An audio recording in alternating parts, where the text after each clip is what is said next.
Indian army की SIG 716 assault rifle की delivery को रोकने के लिए पाकिस्तान की तरफ से कोशिश किया जा रहा। पाकिस्तान और चाइना के बीच की गई शाहीन एक्सरसाइज में इंडियन एयरफोर्स के राफेल और SU-30 को काउंटर करने के लिए की गई मॉक एक्सरसाइज के दौरान ऐसा क्या हुआ कि पाकिस्तान अभी चाइना से J-10C और J-11B एयरक्राफ्ट को खरीदने की कोशिश कर रहा है। डिफेंस मिनिस्ट्री की तरफ से भी 2021 के अंदर ही तेजस MK-1A, LCH और C-295 एयरक्राफ्ट्स को खरीदने के प्रोपोजल को फाइनल करने की बात की गई है। इंडियन नेवी में अभी बहुत ही जल्द एक और न्यूक्लियर सबमरीन शामिल होने जा रहा है और कश्मीर में पाकिस्तान की तरह अगर नॉर्थ ईस्ट में चाइना गड़बड़ी करने की कोशिश करने लगता है तो ये भारत के लिए चिंता का विषय क्यों बनने वाला है। ऐसे ही कुछ और खबरों के बारे में हम आज की वीडियो में बात करने वाले हैं। नमस्कार दोस्तों, मेरा नाम है अंशुमन नायक और आप सभी का बहुत बहुत स्वागत है इंडियन डिफेंस न्यूज की डिफेंस टॉक सीरीज में, जहां पर हम रोज नए नए डिफेंस अपडेट्स के बारे में बात करते हैं। तो चलिए देर न करते हुए आज की वीडियो शुरू करते हैं। आज की पहली अपडेट इंडियन आर्मी की SIG 716 असॉल्ट राइफल या बैटल राइफल को लेकर है। आप सबको पता होगा कि ऐसे 72,400 राइफल को खरीदने के लिए 2 साल पहले भारत और US के बीच एक डील को साइन किया गया था और इन सभी राइफल की डिलीवरी अभी भारत को मिल चुकी है। और जैसे कि हमारे पास लिमिटेड नंबर में मौजूद है तो इनको सिर्फ हमारे फ्रंटलाइन ट्रूप्स को दिया जा रहा है। अब लाइन ऑफ एक्चुअल कंट्रोल में जो डिप्लॉयमेंट किया गया था उन सभी को भी इसी राइफल से इक्विप किया गया है। लेकिन इसी दौरान भारत की तरफ से SIG 716 राइफल की फॉलो ऑन ऑर्डर के तौर पर एक और ऑर्डर को प्लेस किया गया था, जिसके अंदर एडिशनल 72,000 राइफल्स को खरीदने का फैसला किया गया था और ये भी फर्स्ट ट्रैक मोड में डील किया गया था। मतलब इनको भी 1 साल के अंदर भारत को डिलीवर किया जाएगा। लेकिन अभी ऐसे कुछ रिपोर्ट सामने आए जिसमें ये बताया जा रहा है कि पाकिस्तान की तरफ से अभी इन राइफल्स की सप्लाई को रोकने की कोशिश किया जा रहा है और इसके लिए पाकिस्तान की तरफ से अभी US बेस्ड NGO का इस्तेमाल किया जा रहा है। ब्रेवरी हिल, जो कि यूनाइटेड स्टेट की ह्यूमन राइट और वुमेन राइट की प्रेसिडेंट है, उनकी तरफ से अभी एक लेटर को फॉर्मर US प्रेसिडेंशियल कैंडिडेट अल्रेड कोलिन के पास लिखा गया था, जिसमें ये बताया गया था कि कश्मीर में अभी भारत की तरफ से ह्यूमन राइट का वायलेशन किया जा रहा है, जिस वजह से भारत को SIG 716 जैसे ऑटोमेटिक असॉल्ट राइफल को सप्लाई ना करने के लिए रिक्वेस्ट किया गया है। वैसे ये शब्द कहीं ना कहीं हमको जाने पहचाने से लग रहे हैं। वो 3 इडियट वाला सीन अगर आपको याद होगा तो मेरे हिसाब से पीछे कहीं ना कहीं अपने कुरैशी साहब बैठे होंगे और बोल रहे होंगे कि बोल वो रहे हैं लेकिन शब्द हमारे हैं। वैसे रिसेंटली हमने बुलेट कैसे काम करता है उसके ऊपर एक वीडियो बनाया था और उसमें हमने डेमो दिखाने के लिए एक रियल SIG 716 असॉल्ट राइफल का इस्तेमाल किया था और इसी राइफल से लाइव फायरिंग भी किए थे। और मैंने नोटिस किया था कि अभी तक हमारे जो रेगुलर व्यूअर हैं उन सब ने उस वीडियो को नहीं देखा या फिर वो वीडियो अभी तक उन सबके पास नहीं पहुंचा है। आप उसको एक बार चेक जरूर कर सकते हैं, उसका लिंक आपको वीडियो के एंड में मिल जाएगा या फिर डिफेंस नॉलेज सीरीज की प्लेलिस्ट में भी वो वीडियो आपको मिल जाएगा। वैसे अभी पाकिस्तान की तरफ से SIG 716 राइफल की सप्लाई को बंद करने के पीछे क्या कारण ये आपको उस वीडियो में SIG की फायरिंग देखकर पता लग जाएगा। जैसे रॉयल एनफील्ड का आवाज में एक बेस होता है, ठीक वैसे ही SIG की फायरिंग साउंड को सुनने के बाद आपको उसमें ऐसा ही दम का एहसास होने वाला है। बेसिकली जो सुअर लोग होते हैं वो पाकिस्तानी मेड AK-47 या फिर US मेड M16 राइफल्स की पाकिस्तानी कॉपीज का इस्तेमाल करते हैं और उनकी परफॉर्मेंस काफी खराब होती है। अब हालांकि वो ऑटोमेटिक राइफल होती है जिस वजह से अंधाधुंध फायरिंग करने के लिए काम आ जाते हैं, लेकिन एक्यूरेसी की बात करें तो इनकी एक्यूरेसी एकदम बेकार होती है। और SIG 716 असॉल्ट राइफल आने के बाद वो कहीं से भी इंडियन आर्मी की फायर पावर को मैच नहीं कर सकते हैं, जिस वजह से इनडायरेक्टली अभी पाकिस्तान की तरफ से इन राइफल्स को इंडियन आर्मी इंडक्ट होने से रोकने की कोशिश किया जा रहा है।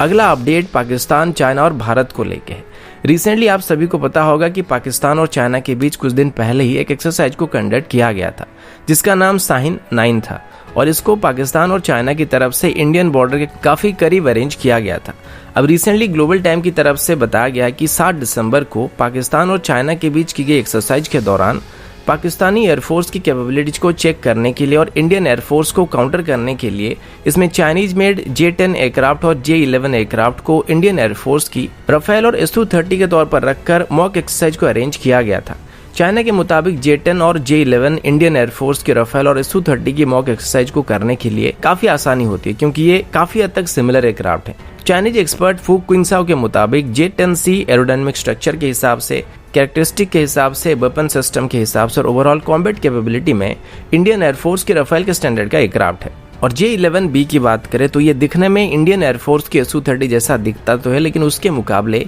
एवियोनिक्स के मामले काफी अच्छा है। अगेन ये सब मैं नहीं बोल रहा हूँ, ये चाइनीज एक्सपर्ट्स का क्लेम है। तो हाल ही में पाकिस्तान और चाइना के बीच हुई एक्सरसाइज में पाकिस्तान की तरफ से अपनी JF-17, J7 और मिराज 3 फाइटर्स को डिप्लॉय किया गया था और इसका जो रिजल्ट आया था वो एक्सपेक्टेड था, क्योंकि चाइना की J10 या J11 जैसे एयरक्राफ्ट के लिए पाकिस्तान की JF-17 या J7 या फिर मिराज 3 इजी टारगेट बन रहे थे। हालांकि पाकिस्तानी एयरफोर्स की पायलट्स की तरफ से काफी एग्रेसिव मैन्यूवर्स को किया जा रहा था, लेकिन वो J10 या J11 के सामने टिक नहीं पाए थे। हालांकि इसमें किल रेशियो कितना था ये बताया नहीं गया है, लेकिन चाइना की तरफ से जितना बताया गया था उससे लग रहा है कि पाकिस्तानी एयरफोर्स की सबसे बेहतरीन इंटरगैलेक्टिक रूहानी फाइटर जेट J10 या J11 से इस एक्सरसाइज में बुरी तरीके से पिट गया था। अब हम इस बात का अंदाजा लगा सकते हैं कि दूर से इस बात को देखकर इंडियन एयरफोर्स के राफेल और Su-30 का रिएक्शन कुछ ऐसा होता होगा। क्या गुंडा बनेगा रे तू। लेकिन एक और पॉसिबिलिटी यहाँ पे ये भी हो सकता है कि पाकिस्तान को यहाँ पे अंदाजा लग गया होगा कि फटने वाली है। क्या फटने वाली है बताने की जरूरत नहीं है, और इसी मौके का फायदा उठा के चाइना भी अपनी J10 और J11B एयरक्राफ्ट को पाकिस्तान को सप्लाई करने की कोशिश कर सकता है। और कुछ दिन पहले एक रिपोर्ट सामने आया था जहाँ पर पाकिस्तानी एयरफोर्स के चीफ ने बताया था कि वो अभी फ्लैंकर सीरीज के एयरक्राफ्ट को खरीदने की कोशिश कर रहे हैं और इसके लिए रशिया और चाइना के साथ बातचीत कर रहे हैं। और इंडियन एयरफोर्स के राफेल्स को काउंटर करने के लिए भी पाकिस्तान की तरफ से कुछ लिमिटेड नंबर में J10C एयरक्राफ्ट को चाइना से खरीदने की बातचीत किया जा रहा है। अगला अपडेट कुछ नए और पेंडिंग पड़े हुए डिफेंस डील को लेकर है। द प्रिंट में एक रिपोर्ट के मुताबिक डिफेंस मिनिस्ट्री की तरफ से 2021 के अंदर ही फाइनल करने के लिए कुछ मेजर डील को भी शॉर्टलिस्ट किया गया है। और हाल ही में ही बताया गया था कि 2021 में तेजस MK-1A light combat helicopter heron drones के साथ साथ एयरबस से C-295 एयरक्राफ्ट को खरीदने के लिए भी डील को साइन किया जाएगा। अब C-295 और तेजस MK-1A डील काफी दिनों से टेबल में पड़े हुए थे और एरो इंडिया शो के दौरान या उससे पहले इनको साइन किया जा सकता है। अब C-295 एयरक्राफ्ट की बात करें तो इससे 56 एयरक्राफ्ट को भी खरीदने के लिए एयरबस के साथ डील को साइन किया जाएगा, जिसमें इनको भारत में ही मेक इन इंडिया कैटेगरी के अंदर मैन्युफैक्चर किया जाएगा। 56 में से पहले 16 एयरक्राफ्ट को डायरेक्टली इंपोर्ट किया जाएगा, जिनको एयरबस की स्पेन वाली यूनिट में बनाया जाने वाला है, और बाकी 40 यूनिट को भारत में टाटा एडवांस सिस्टम लिमिटेड के द्वारा मैन्युफैक्चर किया जाएगा। अब ये एयरक्राफ्ट हमारी पुराने एवरो सीरीज के ट्रांसपोर्ट एयरक्राफ्ट को रिप्लेस करने वाले हैं। बीच में DRDO की तरफ से भी C-295 एयरक्राफ्ट को बेस्ड करके अपनी मार्क 2 कैटेगरी की नेत्रैक्स को बनाने के लिए प्लान किया जा रहा था, लेकिन इंडियन एयरफोर्स का कहना था कि उनको एग्जिस्टिंग प्लेटफॉर्म ज्यादा अच्छा लग रहा है और इसी वजह से ये प्लान ड्रॉप कर दिया गया था। अगला अपडेट इंडियन नेवी की सबमरीन को लेकर है। पिछले महीने मैंने आप सभी को बताया था कि भारत की दूसरी nuclear power ballistic missile submarine INS Arihant का अभी फाइनल ट्रायल किया जा रहा है।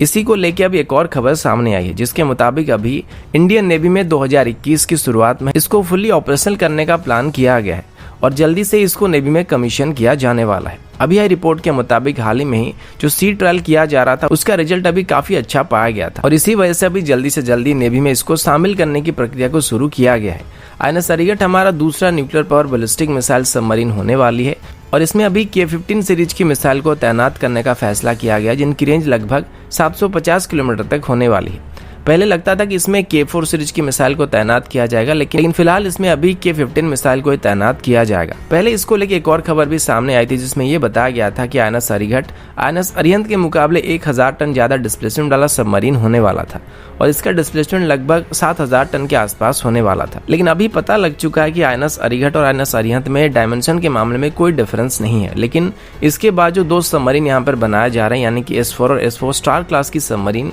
उनकी डिस्प्लेसमेंट ज्यादा होने वाली है और ये ज्यादा मिसाइल को कैरी करने वाले हैं। अब SSVN के अलावा भारत रशिया से लीज पर लेके एक SSN यानी कि INS चक्र को भी ऑपरेट कर रहा है और एक और न्यूक्लियर अटैक सबमरीन को अभी लीज पर लिया जाएगा, जो कि शायद 2025 में नेवी में ज्वाइन करने वाली है। इसी बीच भारत खुद की न्यूक्लियर सबमरीन को भी डिजाइन और डेवलप कर रहा है और इससे कम से कम 6 न्यूक्लियर पावर अटैक सबमरीन को आने वाले वक्त में इंडियन नेवी में शामिल किया जाएगा, जिनकी डिस्प्लेसमेंट 13,000 टन तक होने की उम्मीद किया जा रहा है। अगला अपडेट S-400 सिस्टम को लेके। अब S-400 सिस्टम क्या, ये बताने की जरूरत नहीं है, लेकिन जब से भारत और रशिया के बीच S-400 डील साइन किया गया तब से इस डील को लेके यूनाइटेड स्टेट की तरफ से सैंक्शन लगाने का डर बना हुआ है और अब तक यूनाइटेड स्टेट की तरफ से कई बार इस पर सैंक्शन लगाने की बात की गई है और हाल ही में टर्की के ऊपर सेम S-400 सिस्टम को खरीदने के लिए सैंक्शन लगा दिया गया, लेकिन भारत को इसमें वेवियर देने की बात पहले से ही किया जा रहा था। लेकिन फिर भी बीच बीच में ऐसे खबर सामने आते रहते हैं कि यूनाइटेड स्टेट की तरफ से सैंक्शन लगाया जा सकता है। अब यूएस कांग्रेसनल की तरफ से इसको लेकर एक रिपोर्ट सामने आया था जिसमें भारत की S-400 डील के ऊपर सैंक्शन लगाने की बात की गई थी। अब यूएस कांग्रेसनल की बात करिए, कोई ऑफिशियल बॉडी नहीं है और इनकी बातों में कोई इतना बड़ा वैल्यू नहीं होता है। और वैसे ही पहले से यूनाइटेड स्टेट के प्रेसिडेंट और उनके डिफेंस सेक्रेटरी माइक पोम्पियो की तरफ से ये क्लैरिफाई किया जा चुका है कि भारत की S-400 डील के ऊपर सैंक्शन लगाया नहीं जाएगा। वैसे यूएस की तरफ से ये बात क्लैरिफाई किया गया कि काटसा एक्ट को लेकर कोई स्पेसिफिक वेवियर नहीं है, लेकिन जिस वजह से काटसा एक्ट को बनाया गया था उन कैटेगरी के अंदर भारत की S-400 डील फिट नहीं हो रहा है, क्योंकि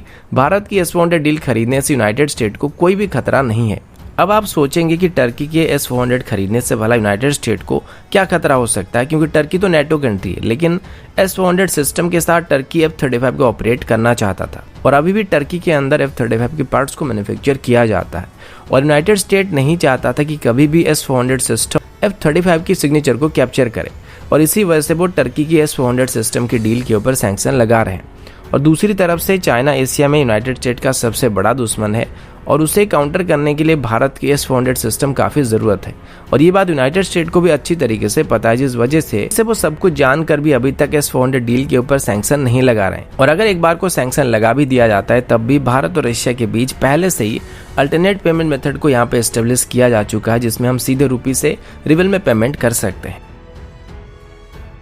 अगला अपडेट चाइना को लेके है। अगर जम्मू एंड कश्मीर की बात करें तो आप सब जानते हैं कि सालों से यहाँ पर जितने भी आतंकवादी हमले किए जाते हैं या फिर एक्टिविटी किया जाता है उन सभी के अंदर सीधे तौर पर पाकिस्तान का हाथ रहता है। लेकिन कुछ दिन पहले ही चाइना की तरफ से भी भारत को धमकी दिया गया था कि अगर भारत ताइवान या तिब्बत कार्ड खेलने की कोशिश करता है तो चाइना की तरफ से नॉर्थ ईस्ट में मौजूद सेपरेटिस्ट ग्रुप की मदद करना शुरू किया जाएगा। चाइना ने धमकी देते हुए कहा था कि भारत की नॉर्थ ईस्ट में जो भी इंसर्जेंट ग्रुप मौजूद है वो पूरी तरीके से इनएक्टिव और खत्म नहीं हुए और उनको कोई मदद करने वाला नहीं है, जिस वजह से भारत आसानी से उनके ऊपर काबू कर पा रहा है। और अगर भारत यहाँ पे ताइवान को सपोर्ट करता है या फिर तिब्बत के बारे में कुछ इंटरफेयर करने की कोशिश करता है तो चाइना सीधे तौर पर इन इंसर्जेंट ग्रुप्स को सपोर्ट करने वाला है। अब असलियत में देखिए तो अगर नॉर्थ ईस्ट में मौजूद इंसर्जेंट ग्रुप्स को चाइना हथियार सप्लाई करना चालू करता है, फिर फंडिंग वगैरह करना चालू कर देता है तो ये कश्मीर से भी ज्यादा सेंसिटिव मैटर बन सकता है। इसके अलावा भी असम की हाईवे में भी चाइनीज रेडियो चैनल को ब्रॉडकास्ट करते हुए देखा गया था, जो कि एक बात की तरफ इशारा कर रहा है कि चाइना यहाँ पर अपनी काय को विस्तार करने की कोशिश कर रहा है और ये उनका इनिशियल स्टेप है जहां पर वो भारत के अंदर अपने रेडियो सिग्नल को ब्रॉडकास्ट करने की कोशिश कर रहे हैं। वैसे तो अरुणाचल प्रदेश के ऊपर पहले से ही चाइना की तरफ से दावा किया जाता है, लेकिन अभी असम के अंदर उनकी रेडियो चैनल का आने का मतलब ये भी हो सकता है कि शायद अभी वो अरुणाचल के साइड में कुछ गड़बड़ी करने की कोशिश कर रहे हैं, क्योंकि